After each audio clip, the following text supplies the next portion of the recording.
बुरा क्यों होता है। बहुत समय पहले की बात है।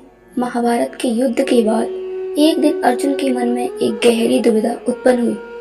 वह श्री कृष्ण के पास पहुंचे और विनम्र स्वर में बोले, माधव, एक बात मेरे मन को बहुत परेशान कर रही है। मैंने देखा है कि जो लोग सच्चे और धर्म पर चलने वाले होते हैं वे हमेशा दुख और कठिनाइयों में घिरे रहते हैं, जबकि जो लोग अधर्म और बुराई के रास्ते पर चलते हैं वे सुख और ऐश्वर्य का आनंद लेते हैं। ऐसा क्यों होता है? क्या यह अन्याय नहीं है? श्री कृष्ण मुस्कुराए और बोले, पार्थ, तुम्हारा प्रश्न बहुत गहरा है और इसी भ्रम में यह संसार फंसा हुआ है। मनुष्य जैसा दिखता है वैसा सत्य नहीं होता। सच्चाई इससे नहीं अधिक गुण और सूक्ष्म होती है। आज मैं तुम्हें एक कथा सुनाता हूँ जिससे तुम्हारे सभी प्रश्नों का समाधान हो जाएगा। फिर श्री कृष्ण ने कथा आरंभ की। एक नगर में दो पुरुष रहते थे। पहला पुरुष धर्मपरायण व्यापारी था। वह हर दिन भगवान की पूजा करता, मंदिर जाता, गरीबों की सहायता करता और कभी किसी का बुरा नहीं सोचता था। उसे विश्वास था कि अच्छे कर्म ही जीवन का सच्चा धन है। दूसरा पुरुष बिल्कुल विपरीत था। वह चोरी और छल में लिप्त था और हर दिन मंदिर के बाहर बैठकर लोगों के जूते चप्पल चुराया करता था। उसे धर्म, दान या पुण्य से कोई सरोकार नहीं था। एक दिन बहुत भयंकर वर्षा हुई। सारा नगर पानी में डूब गया था। मंदिर में केवल पुजारी रह गए थे। तभी वह चोर सोचने लगा कि आज तो बढ़िया मौका है, मंदिर खाली है, खूब सारा धन मिलेगा।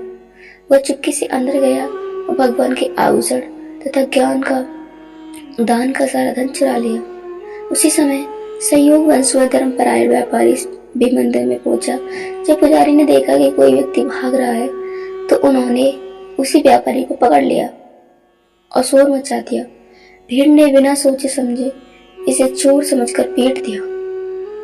किसी तरह वह वहां से जानकर बचाकर निकला, पर दुर्भाग्यवश बाहर सड़क पर एक रथ से टकराकर घायल हो गया। महान अवस्था में वह घर की ओर बढ़ा तो उसे रास्ते में उसी चोर से सामना हुआ। तो वह हंसते हुए बोला, आज तो किस्मत ने मुझ पर मेहरबानी की है, मंदिर का सारा धन मिल गया और तुझे देखो, तू तो घायल पड़ा है। लगता है भगवान तुझसे नाराज है।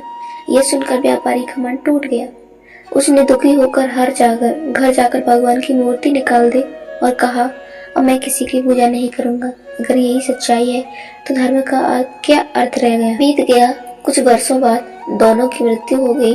जब यमलोक पहुंचे धर्मात्मा तो धर्मपरायण व्यापारी ने देखा कि चोर स्वर्ण सिंहासन पर बैठा है और यमदूत उसे सम्मान दे रहे हैं। यह देखकर वह क्रोधित हो उठा और यमराज से बोला, हे धर्मराज, यह अन्याय है। मैंने सदा धर्म का पालन किया, सत्य बोला और दूसरों की मदद की, फिर भी मुझे जीवन भर कष्ट मिला। यह चोर सुखी रहा, अब भी सम्मान पा रहा है, ऐसा क्यों? यमराज शांत स्वर में बोले, पुत्र, तुम केवल वह देखते रहो जो सत्य पर है, लेकिन कर्मों का फल बहुत गहराई में छुपा। जिस दिन तुम्हारा रथ से टकराव हुआ था उसी दिन तुम्हारे जीवन का अंत लिखा था, परंतु तुम्हारे सत्कर्मों के कारण वह मृत्यु केवल एक चोट में बदल गई। तुम्हारे अच्छे कर्मों ने तुम्हारा जीवन बढ़ा दिया और वह व्यक्ति इसके पिछले जन्मों में कुछ पुण्य बाकी थे, इसलिए इस जन्म में उसे कुछ क्षणिक सुख मिले, पर इसके पापों ने उसका भविष्य अंधकारमय कर दिया है। मृत्यु के बाद इसका राजयोग एक मुट्ठी धन में सिमट गया। अब यह कई जन्मों तक दुख भोगेगा। क्या सुनाने के बाद श्री कृष्ण ने अर्जुन की ओर देखा और कहा, क्या अब तुम्हें समझ आ गया कि अच्छे कर्मों के साथ दुख क्यों आता है? भगवान कभी भी किसी के कर्मों की अनदेखी नहीं करते। हर आत्मा को उनके कर्मों का फल अवश्य मिलता है, बस समय का अंतर होता है। जो अभी दुख भोग रहा है वह अपने बुरे कर्मों का शोधन कर रहा है ताकि आगे उसका जीवन उज्जवल हो सके, और जो अधर्म के मार्ग पर है उसका सुख क्षणिक है, अतः उसे अपने कर्मों का दंड अवश्य भुगतना पड़ेगा।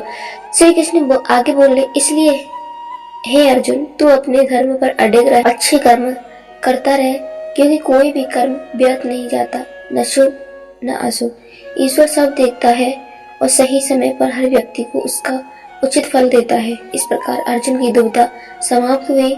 उसके हृदय में एक अद्भुत शांति उतर आई। उसने प्रणाम करते हुए कहा, प्रभु, अब मुझे समझ आ गया कि परीक्षा ही सच्ची भक्ति की पहचान है। मैं अब कभी धर्म के मार्ग पर से नहीं डगमगाऊंगा। और श्री कृष्ण मुस्कुराते हुए बोले, याद रखो पार्थ, अच्छे लोगों के साथ बड़ा इसलिए होता है क्योंकि भगवान उन्हें पत्थर नहीं हीरा बनाना चाहते।